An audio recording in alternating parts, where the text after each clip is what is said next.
Bonjour, bonsoir, shalom à tous les hommes de Dieu, servantes de l'Éternel, à tous les enfants de Dieu. C'est votre frère, le pasteur Salomon Kaninga de l'émission L'œil de l'Église. Soyez les bienvenus dans notre nouveau cours.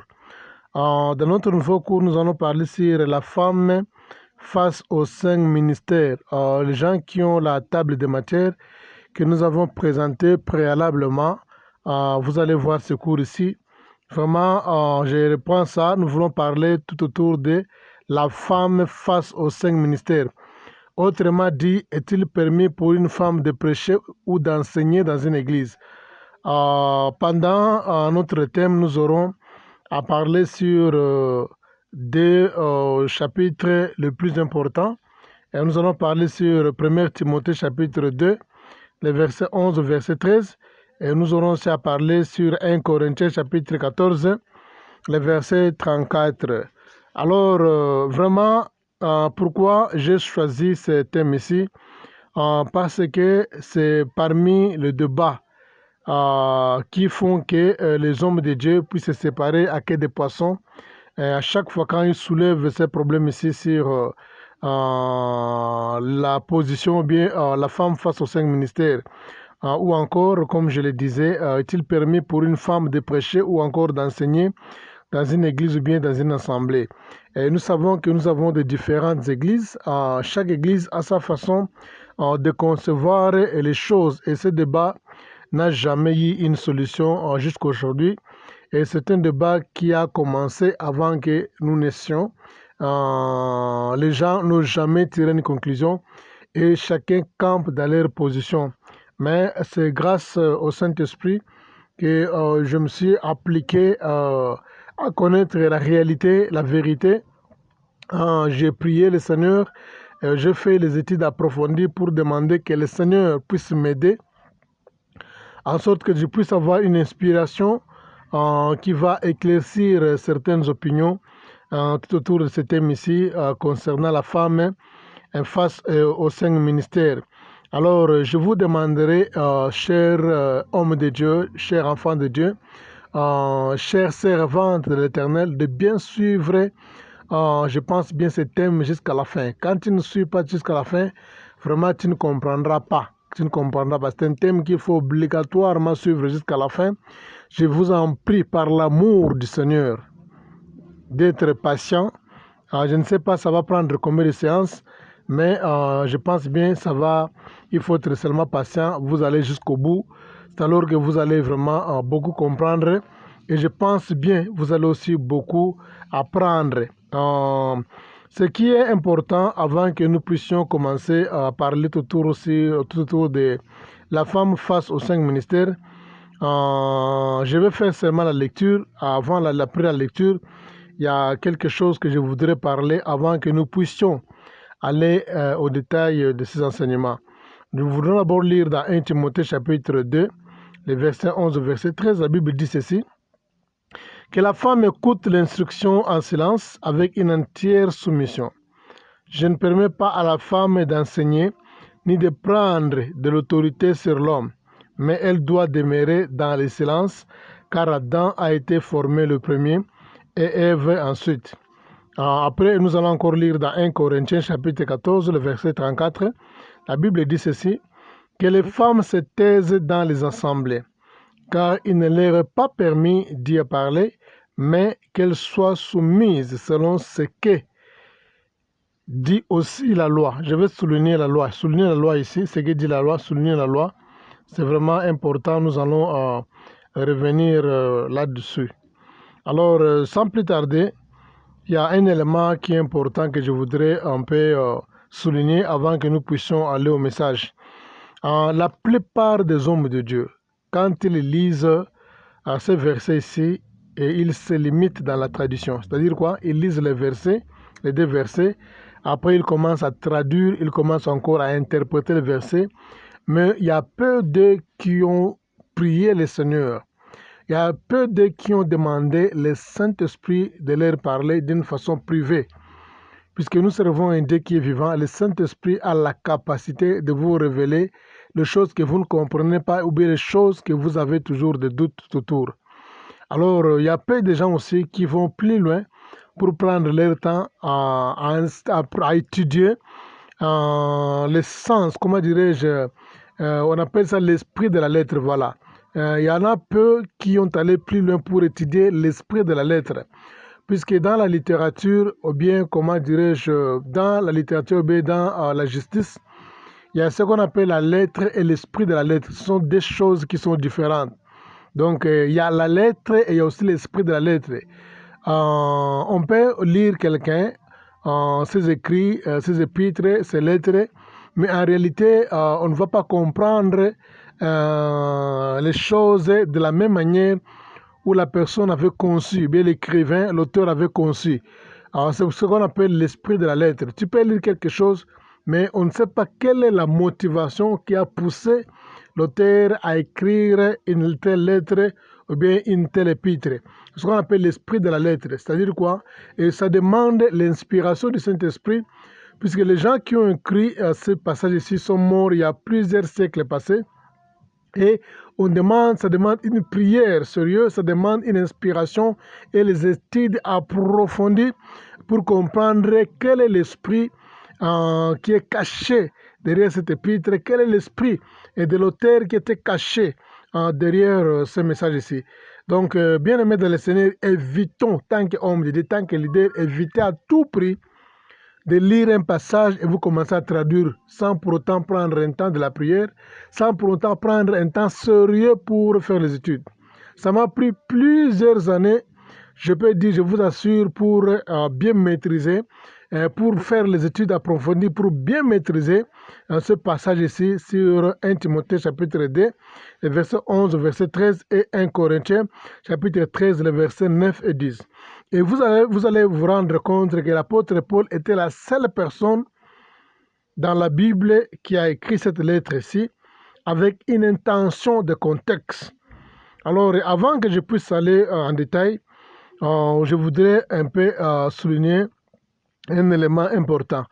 Dans 1 Corinthiens chapitre 13, le verset 9 au verset 10, la Bible dit ceci: « Car nous connaissons en partie et nous prophétisons en partie, mais quand ce qui est parfait sera venu, ce qui est partiel disparaîtra. » L'apôtre Paul, la même personne qui a écrit les deux lettres ici à Timothée et l'autre, il a écrit aux Corinthiens. C'est la même personne aussi qui a écrit que nous connaissons en partie et nous prophétisons en partie. Donc, chers bien-aimés dans le Seigneur, chers leaders, je voudrais d'abord te garantir que la matière que tu connais sur la Bible est vraiment inférieure par rapport aux choses que tu ne connais pas. Donc, ce que nous connaissons est vraiment très, très, très inférieur par rapport aux choses que nous ne connaissons pas jusqu'à la mort. Donc, vraiment, il est tellement difficile que tu puisses avoir une connaissance. Tu peux étudier chaque jour. Il est tellement difficile que tu puisses avoir une connaissance. La Bible dit, nous connaissons en partie. Nous prophétisons en partie. La même personne qui a écrit ça, c'est la même personne qui est en train de nous décrire que nous connaissons en partie et nous prophétisons aussi en partie. Tu vois, c'est-à-dire quoi? Il était vraiment clair, même en détaillant certaines réalités sur la connaissance des hommes de Dieu. Alors, comme nous connaissons en partie, comme nous prophétisons aussi en partie, il est tellement important pour un leader de prendre du temps sérieux à étudier tous les jours de sa vie la Bible. La personne qui a écrit, c'est l'apôtre Paul. Quand il dit nous connaissons en partie, lui-même aussi, il est inclus dans ce passage. Il a utilisé le terme nous. Il n'a pas dit que vous connaissez en partie, vous prophétisez en partie. Non, il a utilisé le terme nous connaissons en partie et nous prophétisons aussi en partie. C'est-à-dire qu'il est en train d'inclure lui-même dans le même message. Le jour que tu arrêteras à prendre, c'est le jour aussi que tu arrêteras à suivre, le jour aussi que tu arrêteras à suivre d'autres prédicateurs, bien d'autres enseignants. C'est le même jour que tu vas arrêter à influencer les gens et c'est le même jour aussi que tu vas arrêter à inspirer les gens. Je reprends ça. Le jour que tu vas décider, tu penseras que non, tu as assez appris, tu n'as pas besoin d'apprendre, tu n'as pas besoin d'écouter les autres. Alors c'est une décision qui est tellement dangereuse. C'est une décision qui est tellement dangereuse pour un prédicateur qui ne veut pas écouter les autres prédicateurs. Pour un enseignant qui ne veut pas apprendre des autres enseignants, c'est tellement dangereux. Le jour que ton cœur te dira que non, tu connais beaucoup, tu n'as pas besoin d'apprendre, et vous commencez à négliger la connaissance des autres enseignants et des autres prédicateurs, donc c'est le même jour que tu vas arrêter à influencer les gens, et c'est le même jour aussi que tu vas arrêter à faire quoi? À inspirer les gens. Genèse chapitre 1er, le verset 5, la Bible dit, Dieu appela la lumière jour et il appela les ténèbres nuit et Dieu sépara la lumière avec les ténèbres. Je reprends. Genèse 1 chapitre 5. Dieu appela la lumière jour et il appela les ténèbres nuit et Dieu sépara la lumière avec les ténèbres. Dans d'autres versions, ici il s'agit de la lumière et dans d'autres et du ténèbre. La Bible est en train de parler sur la lumière et sur la nuit. Et la Bible aussi est en train de parler sur le jour et les ténèbres. Nous devons comprendre une chose dans la Bible. Quand la Bible parle en termes de la lumière, et quand la Bible parle en termes du ténèbre, nous avons aussi des aspects spirituels. Dans la création, ici, c'est quelque chose qui est tellement clair. C'était physique. Mais il y a aussi un aspect qui est tellement important. Il parle ici d'un aspect qui est spirituel, c'est les ténèbres et la lumière. Donc la lumière, en fait, selon les Hébreux, selon les Juifs, la lumière signifie la connaissance de la parole de Dieu et les ténèbres signifient l'ignorance de la parole de Dieu. Je le déclare, donc selon les Juifs, donc selon les Hébreux, donc quand on parle en termes de la lumière, ça représente, c'est une image de la connaissance. Les jours où la lumière, c'est l'image de la connaissance de la parole de Dieu. Maintenant, les ténèbres représentent l'image de l'ignorance, l'image de l'ignorance. Donc ça, c'est dans un aspect spirituel, je voudrais un peu insister là. Alors, je vais vous donner un exemple. Si dans une maison, tu as une aiguille, alors l'aiguille est tombée entre tes mains, et dans cette maison, il n'y a même pas de lumière, il n'y a même pas une lampe, il n'y a même pas de lumière. Toutes les fenêtres sont fermées et la maison est tellement sombre, il n'y a que des ténèbres à l'intérieur. L'aiguille est entre tes mains, tu as des difficultés. Quand on te dira que non, voilà, tu dois chercher cette aiguille-là jusqu'à trouver ça, je pense bien que tu auras des difficultés sérieuses pour avoir cette aiguille qui est tombée entre tes mains. Pourquoi? Puisque l'aiguille est tombée quelque part que tu ne peux pas identifier parce que tu n'as pas la lumière. Mais en fait, quand par exemple tu vas allumer une lampe, facilement tu vas comment identifier ou bien tu vas localiser la place où l'aiguille peut se situer. Alors, mais quand tu es dans les ténèbres, quand tu es dans les ténèbres, quand tu ne vois pas l'aiguille, ça ne signifie pas que l'aiguille n'existe pas, non.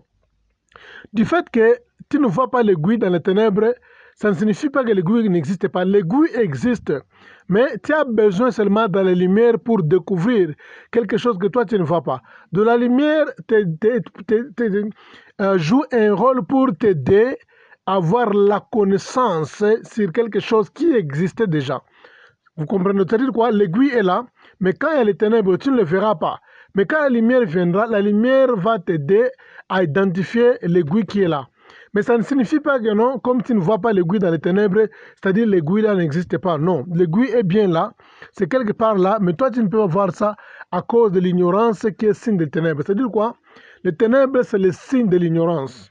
Et la lumière, c'est le signe de la connaissance. Puisque quand la lumière apparaît, la lumière aide à identifier ou bien localiser quelque chose, ou bien à distinguer les choses, ce qu'on appelle la connaissance.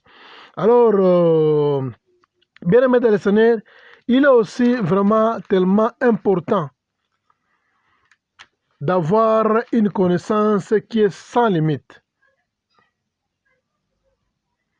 Dans la Bible, il y a quelque chose qui est important que je voudrais défier ici. C'est-à-dire, j'ai toujours dit qu'un homme de Dieu, c'est la personne, un vrai leader, c'est la personne qui apprend tous les jours dans sa vie jusqu'à sa mort. Le grand défi pour les hommes de Dieu actuellement, ils ne veulent pas apprendre. le pasteur, les apôtres, les ministres, les évangélistes, les prophètes, ils ne veulent pas apprendre. Quand ils connaissent seulement quelque chose, quelques versets de la Bible, il tient compte de son expérience. Il n'a pas besoin d'apprendre au pied des autres. C'est vraiment un grand défaut pour un homme de Dieu. C'est un grand défaut, un grand défaut. Nous ne voulons pas apprendre pour que cette connaissance nous porte la révélation. La connaissance apporte la révélation. C'est comme si la lumière, quand vous ouvrez une lumière, la lumière vous donne la révélation d'une chose qui existait, mais tu ne pouvez pas voir ça à cause du ténèbre qui est l'image de l'ignorance. Maintenant, quand vous ouvrez la lumière c'est ça, la connaissance, c'est une révélation. La lumière amène la révélation de quelque chose qui était caché.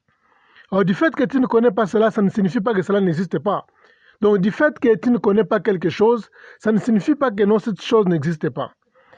Bien aimé dans le Seigneur, je pense bien, il y a beaucoup de gens qui sont en train de dire que non, voilà, il faut aller faut aller tout droit au but. Et pourquoi vous allez sur une tournure, vous faites des crocs à jambes? Non. C'est-à-dire quoi? On ne peut jamais aller brusquement dans les enseignements sans pour autant faire comprendre déjà la connaissance, puisque plusieurs personnes négligent la connaissance, puisqu'ils ont 20 ans dans les ministères, ils ont 25 ans dans les ministères, ils ont 50 églises, ils sont apôtres, ils sont prophètes, ils sont évangélistes, ils sont des diacres, ils ont de grandes expériences. Non, non, non, ça c'est tellement dangereux quand tu commences à notifier ça. Dans la Bible, Satan était connu sous le nom de Lucifer. Et Lucifer, qui signifie en anglais light bearer, qui signifie porteur de la lumière. Porteur de la lumière qui signifie la connaissance. Mais il avait ignoré cette connaissance pour tromper Ève et ensuite Adam. Donc Lucifer était connu sous forme de Lucifer, on l'appelait Lucifer, Satan était connu sous forme de Lucifer avant sa chute, qui signifie light bearer, c'est-à-dire quoi, porter de la lumière. Donc la lumière dont la Bible parle ici, c'est la connaissance. Il était quelqu'un qui est doué dans la connaissance, puisqu'il était dans le cercle fermé de Dieu. Mais qu'est-ce qui s'est passé avec cet homme? Il a utilisé sa connaissance. Il a ignoré cette connaissance-là pour aller tromper Ève et ensuite Adam. Il a ignoré cette connaissance. C'est-à-dire, il connaissait très bien ce que Dieu avait dit à Adam et Ève. Il connaissait très bien. Mais il a fait quoi? Il a ignoré complètement ça pour changer de forme. Donc c'est pourquoi Dieu a dit dans Ézéchiel chapitre 28, verset 17, il a dit que ton cœur s'est élevé à cause de ta beauté et tu as corrompu ta sagesse par ton éclat. C'est-à-dire, il a dit tu as corrompu. Le terme que la Bible a utilisé ici, la Bible dit, le diable a corrompu sa sagesse. Il a corrompu quoi? Il a corrompu sa sagesse, bien sa connaissance par son éclat. La sagesse ici signifie aussi la connaissance. C'est-à-dire, il avait la connaissance, il a corrompu cette connaissance-là. Alors, quand il a corrompu cette sagesse-là, maintenant, il est devenu ignorant. Et quand il devient ignorant, maintenant, nous l'appelons aujourd'hui l'ange du ténèbre, on peut le prince du ténèbre. Pourquoi nous l'appelons le prince du ténèbre? C'est le prince de l'ignorance. S'il était porté dans la lumière, mais il a corrompu cette sagesse, cette connaissance-là, par les mensonges, alors il est devenu un ignorant, c'est-à-dire quoi? Il est devenu le prince du ténèbre, c'est-à-dire le prince de l'ignorance. Alors le diable utilise l'ignorance pour détruire les gens. C'est-à-dire quoi? Nous vivons par rapport aux choses que nous connaissons et nous mourons aussi par rapport aux choses que nous ne connaissons pas. Quand la Bible dit que mon peuple est péri par manque de connaissance, c'est-à-dire quoi? Nous vivons par rapport à la connaissance et nous mourrons aussi par rapport à la connaissance. Les choses que tu connais, ce sont les choses qui te feront vivre. Mais les choses que tu ne connais pas, ce sont les choses qui te feront mourir. La mort n'est pas plus dangereuse que l'ignorance. L'ignorance est plus dangereuse que la mort. Il faut plus craindre l'ignorance que craindre la mort. Puisque l'ignorance peut détruire, mais la mort ne détruit pas.